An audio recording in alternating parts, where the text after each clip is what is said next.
స్టార్9 TV నేను Neeraja. Bulletin లో ముందుగా హెడ్లైన్స్ చూద్దాం. ఆర్యవైశ్య సంఘం ఆధ్వర్యంలో బిర్లా ఐలయ్యకు ఘన సన్మానం. 9 ఎలక్షన్లు, 45 ఏళ్ల అనుభవం, నాకంటే తోపెవ్వరూ లేరన్న చంద్రబాబు. నేటి నుండి హైదరాబాద్ లో 2 గంటల కరెంటు కోతలు. సంక్రాంతి సంబరాలలో పాల్గొన్న రామ్ ప్రసాద్ రెడ్డి. కరెన్సీ నోట్లపై శ్రీరాముడి బొమ్మ. బాల్మూరి వెంకట్ను వరించిన ఎమ్మెల్సీ. లేపాక్షి ఆలయంలో మారుమోగిన రామనామం. కూతురికి సంక్రాంతి కానుక ఇచ్చేందుకు 70 ఏళ్ల తండ్రి ఆరాటం. సమాచార హక్కు చట్టం పరిరక్షణ కమిటీ రాష్ట్ర ప్రధాన కార్యదర్శిగా చంటి ముదిరాజ్. మాజీ మంత్రి తలసానికి ఏసీపీ నోటీసులు.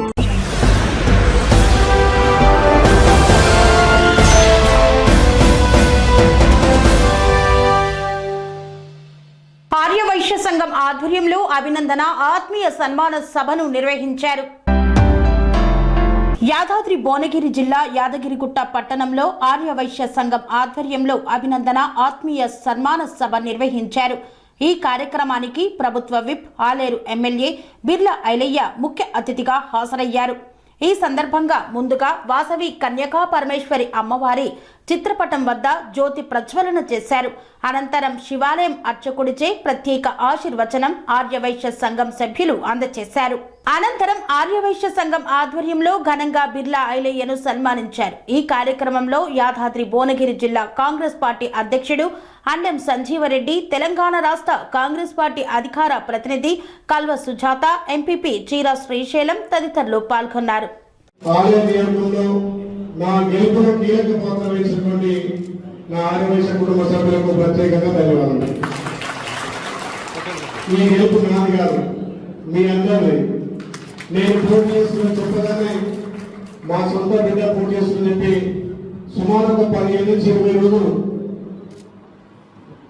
వాళ్ళ సొంత వెహికల్ తోటి, వాళ్ళ సొంత ఖర్చులతోటి నియోజకవర్గంలో ప్రతి ఆర్యవైశ్య కుటుంబం తిరిగి మన బిడ్డ గెలిస్తే మన ఆర్యవైశ్యకు ఎంతో అభివృద్ధి అవుతుంది, మనకు సేవ చేస్తారని చెప్పి ఒక నమ్మకంతో ఇలా ఈ భారీ మెజార్టీ రావడానికి కారణం కూడా ఆర్యవైశ్యులే గంటని చెప్పగలుగుతారు. ఈ రోజు కాదు, 1991లోనే ఇక్కడ మన గురుస్వామి కీర్తి శేషులు మురారి శెట్టి కేశవులు గారి ఆధ్వర్యంలో నేను మాలయం జరిగింది. అప్పుడున్నటువంటి పరిస్థితులలో ఇవాళ మనకి సేవా గుణాలు, సేవా కార్యక్రమాలు అలవాటు కూడా మా ఆర్యవైశ్యంతో.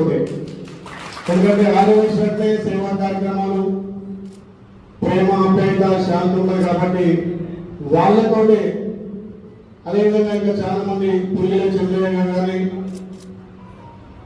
ఇక్కడ కీర్తి శేషులు నాగభూషణ్ గారు కానీ, నాగరాజు కానీ, వాళ్ళందరూ ఎంతో మంది ఒక కుటుంబ సభ్యులుగా నాకు సేవా గుణాలు అలవాటు చేశారు. కాబట్టి ఈ రోజు ఈ స్థాయికి వచ్చినప్పుడు కూడా వాళ్ళ సేవా కార్యక్రమాలు నాకు అలవాటు వాళ్ళతో సన్నిహితంతో నాకు ఈ అలవాటు వచ్చింది. కాబట్టి దాన్ని ఎప్పుడు కూడా మర్చిపోకుండా మీ ఆత్మీయత, మీ ప్రేమ గురించినటువంటి ఈ పదవిని పేద ప్రజల కోసం, ముఖ్యంగా ఐక్యతకు మారిపోయినటువంటి మా ఆర్యవైశ్యులకు కూడా సేవ చేసే అదృష్టమని భావిస్తూ మీ అందరి సహకారంతో ఇచ్చినటువంటి ఈ ఎమ్మెల్యే పదవి కూడా మీ అందరికీ వన్నే తెచ్చే విధంగా నేను అందరినీ కలుపుకొని పోయి ఎక్కడ ఎవరికి అవకాశాలు వస్తే వాళ్ళకి ఖచ్చితంగా నేను ముందుస్తానని చెప్పి నా ముందు బాధ్యతగా నేను పనిచేస్తాను తెలియజేస్తూ.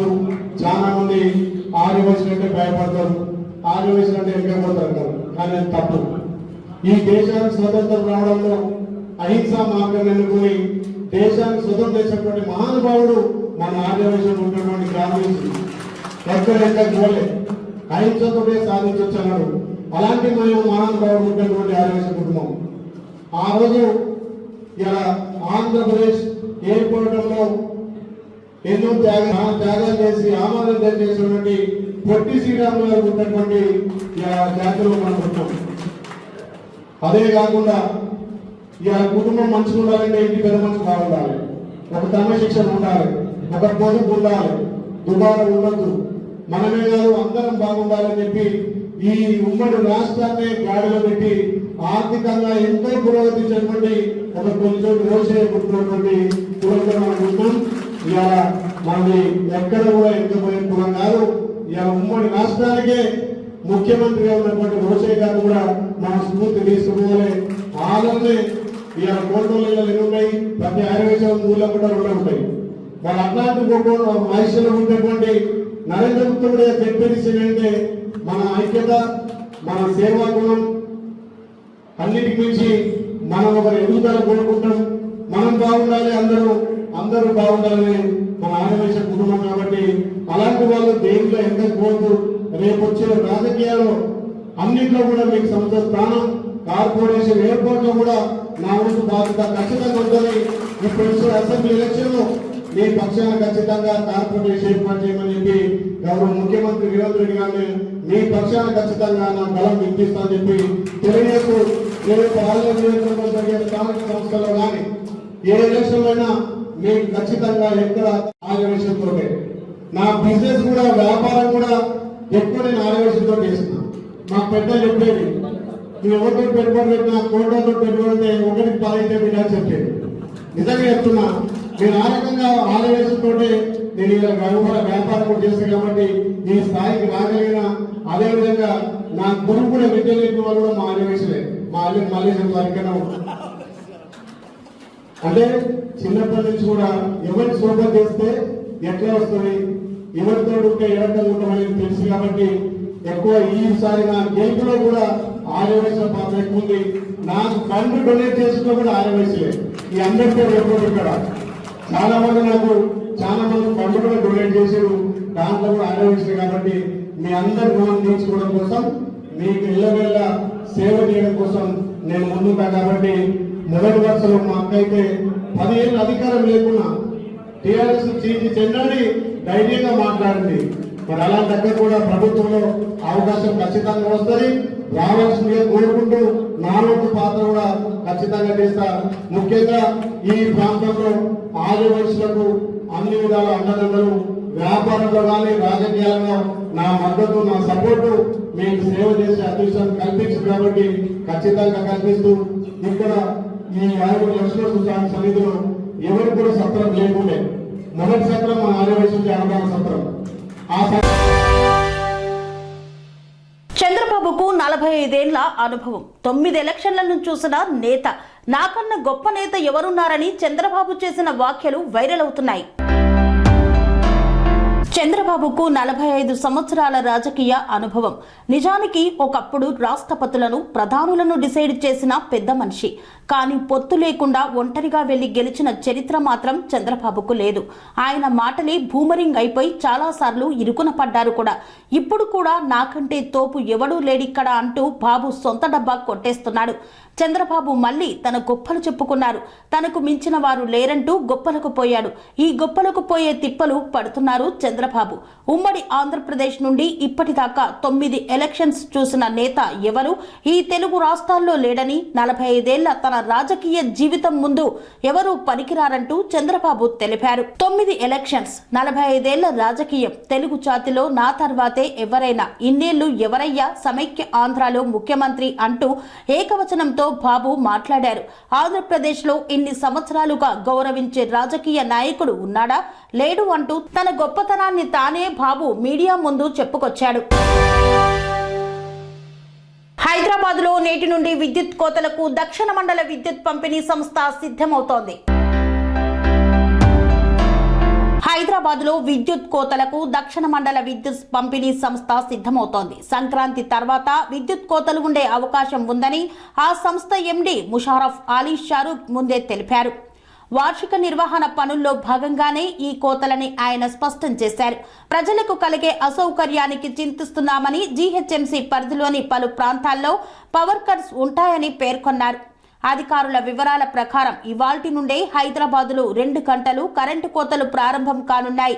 నేటి నుండి ఫిబ్రవరి 10 వరకు ఏరియాల పరంగా 2 గంటల కరెంటు కోతలు ఉంటాయని తెలిపారు అధికారులు. ఈ మేరకు ఈ రోజు కరెంటు కోతల షెడ్యూల్ విడుదల కానుందని సమాచారం. అయితే హైదరాబాదులో విద్యుత్ కోతలు పెట్టడంపై నగర ప్రజలు సీరియస్ అవుతున్నారు. రాయచోటి నియోజకవర్గంలో సంక్రాంతి సంబరాలలో మరియు చిట్లకుప్ప కార్యక్రమంలో పాల్గొన్న టీడీపీ నాయకుడు మండిపల్లి రాంప్రసాద్ రెడ్డి.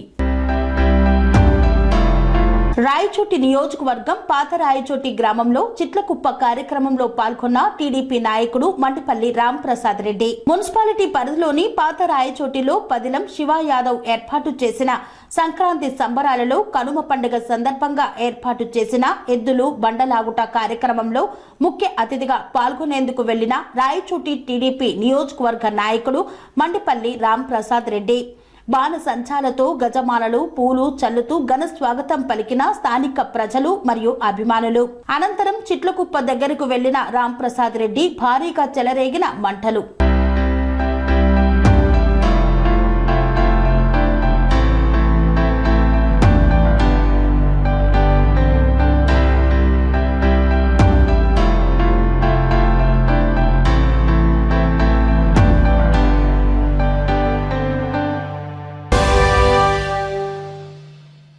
ప్రభుత్వం 500 రూపాయల కరెన్సీ నోట్లపై మహాత్మా గాంధీ స్థానంలో రాముడి చిత్రాన్ని ముద్రించిన ఓ నోటు సోషల్ మీడియాలో వైరల్ అవుతోంది. ఉత్తరప్రదేశ్లోని అయోధ్య రామ మందిరంలో ఈ నెల 22న వైభవోపేతంగా శ్రీరాముడి విగ్రహానికి ప్రాణ ప్రతిష్ఠా కార్యక్రమం నిర్వహిస్తున్న సంగతి తెలిసిందే. స్వయంగా దేశ ప్రధాని నరేంద్ర మోదీ ప్రాణ ప్రతిష్ఠ క్రతువులో పాల్గొననున్నారు. అయితే అందుకు సంబంధించిన అధికారిక కార్యక్రమాలు ఈ రోజు నుండి ప్రారంభమయ్యాయి. ఈ క్రమంలోనే నెట్టింట ఓ వార్త చక్కర్లు కొడుతోంది. అయోధ్య రామ మందిర ప్రారంభోత్సవం సందర్భంగా కేంద్ర ప్రభుత్వం 500 కరెన్సీ నోట్లపై మహాత్మా గాంధీ స్థానంలో శ్రీరాముడి చిత్రాన్ని ముద్రించినట్లుగా ఓ నోటు సోషల్ మీడియాలో వైరల్ అవుతోంది. అయితే ఆ నోటుపై ఎర్రకోట స్థానంలో అయోధ్య రామ మందిరం, స్వచ్ఛ భారత్ లోగో స్థానంలో రామబాణం ముద్రించినట్లుగా ఉంది. కానీ కొత్త నోటు ముద్రించడంపై ఆర్బీఐ ఎలాంటి అధికారిక ప్రకటన చేయలేదు. 1996లో కరెన్సీ నోట్లపై అశోకుడి స్తూపం స్థానంలో మహాత్మా గాంధీ సిరీస్ ను ఆర్బీఐ ప్రచురించడం ప్రారంభించింది. అప్పటి నుండి భారత కరెన్సీ నోట్లపై గాంధీ చిత్రమే ఉండిపోయింది. ఈ విషయంలో ఆర్బీఐని సంప్రదించగా అలాంటిదేమీ లేదని కొట్టిపడేసింది.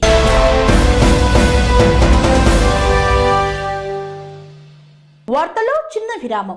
Sun Life Multi Speciality Hospital ప్రజలకు నిరంతర వైద్య సేవలు అందిస్తున్న hospital. Diabetology, stem cell physician లో ఇండియాలోనే మొదటి డాక్టర్ గా పేరుగాంచిన డాక్టర్ విజయ్ భాస్కర్ గారు అత్యాధునిక విజ్ఞాన పరిజ్ఞానంతో అంతర్జాతీయ ప్రమాణాలతో సామాన్యులకు సైతం అందుబాటులోకి తెచ్చారు Sun Life Multi Speciality Hospital ను. అనుభవజ్ఞులైన వైద్యులతో అన్ని రకాల వైద్య సేవలు, ఆపరేషన్స్, సర్జికల్ ఎమర్జెన్సీలు, ప్లాస్టిక్ సర్జరీలు, చికిత్స అందించనున్నారు. 24 గంటలు అందుబాటులో ఫార్మసీ మరియు అంబులెన్స్ సౌకర్యం కలదు. సంప్రదించండి Sun Life Multi Speciality Hospital, Dhammaiguda. Contact number 8121678234 9700971100.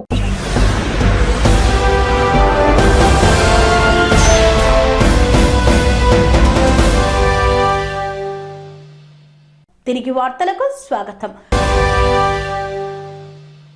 Huzurabad ఉప ఎన్నికల్లో కాంగ్రెస్ అభ్యర్థిగా పోటీ చేసి పరాజయం పాలైన ఎన్ఎస్యుఐ రాష్ట్ర అధ్యక్షుడు బాల్మూరి వెంకట్ ను ఎమ్మెల్సీ పదవి వరించనుంది. ఎమ్మెల్సీ పదవి మళ్లీ ఆ జిల్లాకే దక్కింది. హుజూరాబాద్ శాసనసభ్యుడిగా గెలుపొందిన పాడి కౌశిక్ రెడ్డి తన ఎమ్మెల్సీ పదవికి రాజీనామా చేయడంతో ఖాళీ అయిన స్థానం మళ్లీ ఇక్కడి వారితోనే భర్తీ అయింది. హుజూరాబాద్ ఉప ఎన్నికల్లో కాంగ్రెస్ అభ్యర్థిగా పోటీ చేసి పరాజయం పాలైన ఎన్ఎస్యుఐ రాష్ట్ర అధ్యక్షుడు బాల్మూరి వెంకట్ కు ఎమ్మెల్సీ పదవి దాదాపు ఖరారైనట్లు తెలిసింది. బాల్మూరి వెంకట్ ఇటీవల జరిగిన అసెంబ్లీ ఎన్నికల వరకు హుజూరాబాద్ నియోజకవర్గ పార్టీ ఇన్ఛార్జిగా ఉన్నారు. ఇప్పుడు ఆయనకు ఎమ్మెల్సీ పదవి దక్కడంతో మళ్లీ హుజూరాబాద్ కు ఉమ్మడి జిల్లాకు ప్రాధాన్యం లభించినట్లయింది. పెద్దపల్లి జిల్లా కల్వ శ్రీరాంపురం మండలం తారుపల్లికి చెందిన వెంకట్ను పార్టీ అధిష్టానం 2021లో జరిగిన హుజూరాబాద్ ఉప ఎన్నికల్లో పోటీలో నిలిపింది. ఉప ఎన్నికకు ముందు నియోజకవర్గ ఇన్ఛార్జిగా ఉన్న పాడి కౌశిక్ రెడ్డి టీఆర్ఎస్ లో చేరడంతో అక్కడ పార్టీకి సరైన అభ్యర్థి లేకుండా పోయారు. ఈ పరిస్థితుల్లో కాంగ్రెస్ పార్టీ ఎన్ఎస్యుఐ రాష్ట్ర అధ్యక్షుడిగా ఉన్న భాల్మూరి వెంకట్ను పోటీకి నిలిపింది. ఉప ఎన్నిక తర్వాత కూడా మళ్లీ టికెట్ ఇస్తామని ఆ సమయంలో ఆయనకు హామీ ఇచ్చినట్లు ప్రచారం జరిగింది. ఇటీవల జరిగిన అసెంబ్లీ ఎన్నికల్లో ఆయనకు టికెట్ ఇవ్వకుండా ఒడితెల ప్రవీణ్ కు అవకాశం కల్పించారు. హైదరాబాద్ లోని ఏదైనా స్థానం నుండి పోటీ చేయాలని వెంకట్ చేసిన ప్రయత్నాలు ఫలించలేదు. పార్టీ నాయకత్వం ఎమ్మెల్యేల కోటాలో ఖాళీ అయిన 2 స్థానాల్లో ఒకదాన్ని వెంకట్ కు కేటాయిస్తూ నిర్ణయం తీసుకుని ఎమ్మెల్యే ఎన్నికల్లో ఆయనకు జరిగిన నష్టాన్ని భర్తీ చేసినట్లయింది. ఎంబీబీఎస్ పూర్తి చేసిన వెంకట్ విద్యార్థుల సమస్యలపై ఎన్ఎస్యుఐ రాష్ట్ర అధ్యక్షుడిగా టీఆర్ఎస్ పాలనలో పేపర్ లీకేజీలపై తీవ్ర స్థాయిలో ఉద్యమించారు.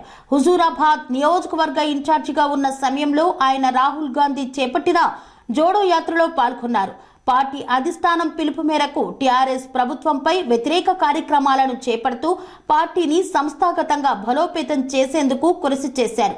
తెలంగాణ ఎమ్మెల్యేల కోటాలో ఎమ్మెల్సీ 2 స్థానాలకు భాల్మూరి వెంకట్, అద్దంకి దయాకర్ కు కాంగ్రెస్ పార్టీ పోటీకి నిలుపుతూ నిర్ణయం తీసుకున్నట్లు సమాచారం. వారిద్దరికి ఫోన్ చేసి నామినేషన్ పత్రాలను సిద్ధం చేసుకోవాలని సూచించింది. తెలంగాణలో ఎమ్మెల్యే కోట ఎమ్మెల్సీ ఉప ఎన్నికలకు జనవరి 4న నోటిఫికేషన్ జారీ అయింది. ఈ నెల 11 నుండి 18వ తేదీ వరకు నామినేషన్లు స్వీకరిస్తారు. 19న నామినేషన్ల పరిశీలన, 22 వరకు నామినేషన్ల ఉపసంహరణకు గడువు విధించారు. జనవరి 29న పోలింగ్ నిర్వహించి అదే రోజు ఫలితాలను ప్రకటిస్తారు. హుజూరాబాద్ నియోజకవర్గానికే మళ్లీ ఎమ్మెల్సీ పదవి దక్కింది. భాల్మూరి వెంకట్ కు ఎమ్మెల్సీగా అవకాశం కల్పిస్తూ కాంగ్రెస్ అధిష్టానం నిర్ణయం తీసుకుంది. గతంలో పాడి కౌశిక్ రెడ్డికి హుజూరాబాద్ నుండే ఎమ్మెల్సీగా అవకాశం లభించింది. కాంగ్రెస్ పార్టీ హుజూరాబాద్ నియోజకవర్గ ఇన్ఛార్జిగా పనిచేసిన భాల్మూరి వెంకట్ కు ఆ పార్టీ ఎమ్మెల్సీగా అవకాశం కల్పించింది. 2018 అసెంబ్లీ ఎన్నికల్లో కాంగ్రెస్ పార్టీ అభ్యర్థిగా పోటీ చేసి ఓడిపోయిన పాడి కౌశిక్ రెడ్డి అనూహ్య రీతిలో బీఆర్ఎస్ పార్టీలో చేరి ఎమ్మెల్సీ పదవి పొందారు. 2021 ఉప ఎన్నికల్లో కాంగ్రెస్ అభ్యర్థిగా పోటీ చేసి ఓటమి పాలైన భాల్మూరి వెంకట్ కు కూడా ఎమ్మెల్సీగా అవకాశం ఇస్తున్నట్లు కాంగ్రెస్ అధిష్టానం నుండి సంకేతాలు వెలువడ్డాయి. ఇక్కడ పోటీ చేసి పరాజయం పొందిన ఇరువురికి ఎమ్మెల్సీ పదవులు వరించడం సెంటిమెంట్ గా మారిందనే అభిప్రాయం వ్యక్తమవుతోంది. ఆంధ్రప్రదేశ్లో పర్యటించిన ప్రధాని మోదీ ప్రముఖ పుణ్యక్షేత్రం లేపాక్షికి వెళ్లారు. అక్కడ ప్రత్యేక పూజలను నిర్వహించారు. ప్రధాని నరేంద్ర మోదీ ఆంధ్రప్రదేశ్లో పర్యటించారు. మంగళవారం ఉదయం ఢిల్లీ నుండి ప్రత్యేక విమానంలో పుట్టపర్తి చేరుకున్న ప్రధాని అక్కడి నుండి ప్రముఖ పుణ్యక్షేత్రం లేపాక్షి వెళ్లారు. అక్కడ వీరభద్రస్వామి ఆలయాన్ని సందర్శించి ప్రత్యేక పూజలు చేశారు. ఈ సందర్భంగా స్వామివారికి హారతి ఇచ్చారు. ఆలయ విశిష్టతలను అర్చకులు ప్రధానికి వివరించారు. అనంతరం ఆలయంలో నిర్వహించిన శ్రీరామ జయరామ భజన కార్యక్రమంలో పాల్గొన్నారు. భజన కీర్తనలను ఆరోపిస్తూ భక్తి పారవశ్యంలో మునిగి తేలారు. దర్శన అనంతరం మోదీకి ఆలయ అర్చకులు వేద ఆశీర్వచనాలు పలికారు. స్వామివారి శేష వస్త్రాన్ని బహుకరించారు. తీర్థ ప్రసాదాలను అందజేశారు. సుమారుగా 40 నిమిషాల పాటు ఆలయ ప్రాంగణంలోనే గడిపారు ప్రధాని మోదీ. లేపాక్షి ఆలయ చరిత్ర, దీనికి ఉన్న విశిష్టత గురించి అధికారులు మోదీకి వివరించారు. ఏకరాతితో నిర్మించిన మహాశివుడి విగ్రహం, ఆలయ ప్రాంగణంలో ఉన్న వేలాడే రాతి స్తంభం, ఆలయ ప్రాశస్త్యం, శిల్పకళ సంపద, దేవాలయ నిర్మాణం తదితర వివరాలను తెలియజేశారు. ప్రస్తుతం ఆ ఆలయం పురావస్తు శాఖ ఆధీనంలో కొనసాగుతోంది. ప్రధాని రాక నేపథ్యంలో ఆలయంలో తోలుబొమ్మలాట కళారూపం ద్వారా రామాయణ ఘట్టాలను ప్రదర్శించారు. ఈ కార్యక్రమాన్ని మోదీ ఆసక్తికరంగా తిలకించారు. తర్వాత జరిగిన నాసిక్ ఆరంభ కార్యక్రమంలో లేపాక్షి ఆలయం సందర్శన గురించి ప్రస్తావించారు ప్రధాని మోదీ. పుట్టపర్తి జిల్లాలోని గోరంట్ల మండలం పాలసముద్రం సమీపంలోని సుమారు 541 కోట్ల వ్యయంతో జాతీయ కస్టమ్స్, పరోక్ష పన్నులు, మాదక ద్రవ్యాల అకాడమీ నాసిక్ ను ప్రధాని ప్రారంభించారు. ప్రధాని పర్యటనలో AP governor Abdul Nazeer, CM YS Jagan, రాష్ట్ర మంత్రులు పాల్గొన్నారు. పీఎం పర్యటన సందర్భంగా జిల్లాలో కట్టుదిట్టమైన భద్రతను ఏర్పాటు చేశారు. ఆడపిల్లకి తండ్రంటే ప్రేమ, తండ్రికి బిడ్డంటే ప్రాణం. తన ఇంటి మహాలక్ష్మిగా భావించి మహారాణిలా పెంచే తండ్రి ప్రేమ గురించి ఎంత చెప్పినా తక్కువే. ఓ తండ్రి తన కూతురి కోసం వయసు మరచి సంక్రాంతి కానుకను ఇచ్చేందుకు 14 కిలోమీటర్లు సైకిల్ మీద వెళ్లి పుట్టింటి సారెను తన ఇంటి బిడ్డకు అందించిన అరుదైన ఘటన. దేశమంతా సంక్రాంతి సంబరాలు మిన్నెంటాయి. ఒక్క చోటు ఒక్కో తీరులో వేడుకలు అంబరాన్ని అంటేలా ఉత్సాహంగా జరుపుకున్నారు. ఇక తమిళనాడు రాష్ట్రంలో సంక్రాంతి సంబరాలు చాలా వినూత్నంగా ఉంటాయి. ఈ పండుగ సందర్భంగా కూతురికి అల్లుడికి బట్టలు పెట్టడం, కానుకలు ఇవ్వడం వంటివి చేస్తారు. అలానే తమిళనాడు రాష్ట్రానికి చెందిన ఓ తండ్రి కూతురికి సంక్రాంతి కానుక ఇచ్చేందుకు ఎంత పెద్ద సాహసం చేశాడో వింటే షాక్ అవుతారు. అక్కడ చెరుకు గడలతో పాయసం వండుతారు. అందుకని 70 ఏళ్ల వయసులో ఉన్న ఈ తండ్రి 14 కిలోమీటర్లు సైకిల్ పై ప్రయాణించి మరీ సంక్రాంతి కానుక అందించాడు. అందుకు సంబంధించిన వీడియో నెట్టింట తెగ వైరల్ అవుతోంది. తమిళనాడు రాష్ట్రం పుదుకొట్టె ప్రాంతానికి చెందిన చెల్లాదురై వృత్తిరీత్యా వ్యవసాయం చేస్తుంటాడు. ఇతడి కూతురు పేరు సుందరపాల్. ఈమెకు 2006లో వివాహం జరిగింది. వివాహం జరిగి 10 సంవత్సరాల వరకు ఆమెకు పిల్లలు కలగలేదు. 2016లో ఆమె గర్భం దాల్చింది. 2 కవలలకు జన్మనిచ్చింది. ఇక అప్పటి నుండి చెల్లదురై ఆనందానికి అవధులు లేవు. అప్పటి నుండి తన కూతురి ఇంటికి ప్రతి సంక్రాంతికి చెల్లదురై వెళ్లి ఆమెకు ఆమె పిల్లలకు ఏదో ఒక కానుక ఇచ్చి వస్తుంటాడు. అక్కడ సంక్రాంతి పండుగను భారీగా నిర్వహిస్తారు. ముఖ్యంగా కొత్త పంటలు ఇంటికి రావడంతో అక్కడ చెరుకు గడలతో పాయసం వండుకోవడం అనేది ఆచారం. అయితే ఈ సంక్రాంతికి తన కూతురు మనవరాళ్ల కోసం చెల్లదురై సాహసం చేశాడు. పుదుకొట్టే ప్రాంతంలో ఉన్న తన కూతురి కోసం చెరుకు గడల గుత్తిని తలపై పెట్టుకొని 14 కిలోమీటర్ల పాటు ప్రయాణించి ఆమె ఇంటికి వెళ్లారు. చెరుకు గడలు ఆమెకు ఇచ్చారు. మనవరాళ్లకు కొత్త దుస్తులు కొనిచ్చాడు. అయితే ఇలా చెల్లెదురై తలపై చెరుకు గడలు పెట్టుకొని సైకిల్ తొక్కుకుంటూ వెళ్తున్న వీడియోను ఓ యువకుడు తీసి సోషల్ మీడియాలో పోస్టు చేయడంతో నెట్టింట హాట్ టాపిక్ గా మారింది.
చట్టం పరిరక్షణ కమిటీ రాష్ట్ర ప్రధాన కార్యదర్శిగా చంటి ముదిరాజ్ ఏకగ్రీవంగా నియమితులయ్యారు. సమాచార హక్కు చట్టం పరిరక్షణ కమిటీ రాష్ట్ర ప్రధాన కార్యదర్శిగా చంటి ముదిరాజ్ ఏకగ్రీవంగా నియమితులయ్యారు. ఈ మేరకు జాతీయ అధ్యక్షుడు జంగిటి శ్రీనివాస్ ముదిరాజ్ ఆదేశాల మేరకు రాష్ట్ర అధ్యక్షులు ఎలిగెండ్ల వెంకటేష్ ముదిరాజ్ ఉత్తర్వులను జారీ చేశారు. సమాచార హక్కు చట్టం పరిరక్షణ కమిటీ రాష్ట్ర అధ్యక్షులు ఎలిగెండ్ల వెంకటేష్ ముదిరాజ్ చంటి ముదిరాజ్కు నియామక పత్రాన్ని అందజేశారు. ఈ సందర్భంగా చంటి ముదిరాజ్ మాట్లాడుతూ తనపై నమ్మకంతో రాష్ట్ర ప్రధాన కార్యదర్శిగా నియమించిన జాతీయ అధ్యక్షులు జంగిటి శ్రీనివాస్ ముదిరాజ్కు మరియు రాష్ట్ర అధ్యక్షులు ఎలిగెండ్ల వెంకటేష్ ముదిరాజ్కు కృతజ్ఞతలు తెలిపారు. సంస్థ నియమ నిబంధనలకు అనుగుణంగా పనిచేస్తూ ప్రభుత్వ కార్యాలయాల్లో ఉన్న అవినీతిని బయటకు తీస్తూ సమాచార హక్కు చట్టం గురించి పౌరులకు విద్యార్థులకు అవగాహన కార్యక్రమాలు నిర్వహించడానికి కృషి చేస్తానన్నారు. ఈ కార్యక్రమంలో రాష్ట్ర కార్యనిర్వాహక అధ్యక్షులు ఆంజనేయులు పాల్గొన్నారు. మాజీ పశు సంవర్ధన శాఖ మంత్రి తలసాని శ్రీనివాస్ యాదవ్ కు ఏసీబీ అధికారులు నోటీసులు జారీ చేశారు. మాజీ పశు సంవర్ధక శాఖ మంత్రి తలసాని శ్రీనివాస్ యాదవ్ కు ఏసీబీ నోటీసులు జారీ చేసినట్లు తెలుస్తోంది. గత ప్రభుత్వ హయాంలో గొర్రెల పంపిణీలో అక్రమాలు జరిగినట్టు ఫిర్యాదులు వచ్చిన విషయం తెలిసిందే. దీనిపై కొందరు బాధితులు గచ్చిబౌలి పోలీస్ స్టేషన్ లో ఫిర్యాదు చేశారు. ఈ కేసు విచారణను అవినీతి నిరోధక శాఖకు అప్పగిస్తూ ప్రభుత్వం ఉత్తర్వులు జారీ చేసింది. రాష్ట్రంలో ప్రభుత్వం మారిన తర్వాత తలసాని ఓఎస్డీ కళ్యాణ్ కుమార్ మాసాబ్ ట్యాంకులోని రాష్ట్ర పశు సంవర్ధన శాఖ కార్యాలయానికి వెళ్లి కీలక ఫైళ్లను చించేసి కాగితపు ముక్కలను బస్తాలో మూటకట్టుకొని తన కారులో వేసుకుని వెళ్లినట్లు ఆరోపణలు వచ్చాయి. దీనికి 2.08 కోట్ల నిధులు బోగస్ ఖాతాల్లోకి దారి మళ్లాయని సంబంధం ఉందనే అనుమానాలు వ్యక్తమయ్యాయి. ఈ రెండు పరిణామాల నేపథ్యంలో కేసుల విచారణ బాధ్యతను ప్రభుత్వం ఏసీబీకి అప్పగించింది. పశు సంవర్ధక శాఖ అధికారులు కాంట్రాక్టర్లు దళారులు కుమ్మక్కై నిధులను దారి మళ్లించినట్టు ఆరోపణలున్నాయి. పశు సంవర్ధక శాఖలో అసిస్టెంట్ డైరెక్టర్ గా పనిచేస్తున్న రవికుమార్, ఆదిత్య, కేశవ్ సాయి, రంగారెడ్డి జిల్లాకు చెందిన మరో 2 అధికారులు కాంట్రాక్టర్లు దళారులు కలిసి గత ఏడాది ఆగస్టు 13 నుండి 23 మధ్య కాలంలో ఏపీలో పర్యటించారు. 18 మంది రైతుల నుండి 133 యూనిట్ల కోసం 2793 గొర్రెలు సేకరించారు. వాస్తవానికి గొర్రెలు విక్రయించిన ఏపీ రైతుల బ్యాంకు ఖాతాలకు నగదు బదిలీ చేయాల్సి ఉండగా దళారులకు చెందిన బినామీ ఖాతాల్లోకి 2.08 కోట్లను మళ్లించారు. డబ్బులు రాకపోవడంతో ఏపీ రైతులు కాంట్రాక్టర్ను నిలదీశారు. పశు సంవర్ధన శాఖ డైరెక్టర్లో ఆరా తీయగా డబ్బుల చెల్లింపు పూర్తయినట్లు అధికారులు ధృవీకరించారు. దీంతో కాంట్రాక్టర్ వెళ్లి గచ్చిబౌలి పోలీస్ స్టేషన్లో ఫిర్యాదు చేశారు. పశు సంవర్ధక శాఖ ఏడీలు రవికుమార్, ఆదిత్య, కేశవ్ సాయితో పాటు 2 దళారులపై ఐపీసీ సెక్షన్ 406, 409, 420 ప్రకారం గచ్చిబౌలి పోలీసులు కేసు నమోదు చేశారు. ప్రభుత్వ ఆదేశాలకు కేసును ఏసీబీకి బదిలీ అయింది. దీంతో మంత్రి తలసానికి కూడా నోటీసులు జారీ కావడం గమనార్హం. ఇంతటితో వార్తలు సమాప్తం. మరిన్ని అప్డేట్స్ కోసం చూస్తూనే ఉండండి TR9 టీవీ. కన్స్ట్రక్షన్ రంగాలలో దశాబ్దపు అనుభవంతో కస్టమర్ల మరియు శ్రేయోభిలాషుల మన్ననలను నమ్మకాన్ని గెలుపొందిన సంస్థ VRR కన్స్ట్రక్షన్స్. నాణ్యతకు నమ్మకానికి మారుపేరు VRR constructions. Independent houses, apartments, villas అన్ని రకాల హంగులతో అలరించే అద్భుతమైన వెంచర్స్ తో పాటు అందరికీ అందుబాటు ధరలో సొంత ఇంటి కలను సాకారం చేసే నమ్మకమైన సంస్థ VRR constructions. Please visit VRR constructions, వరటెక్స్ plaza near Radhika theatre, ECL X Road, Hyderabad. Call to 910088555512, 9100885555.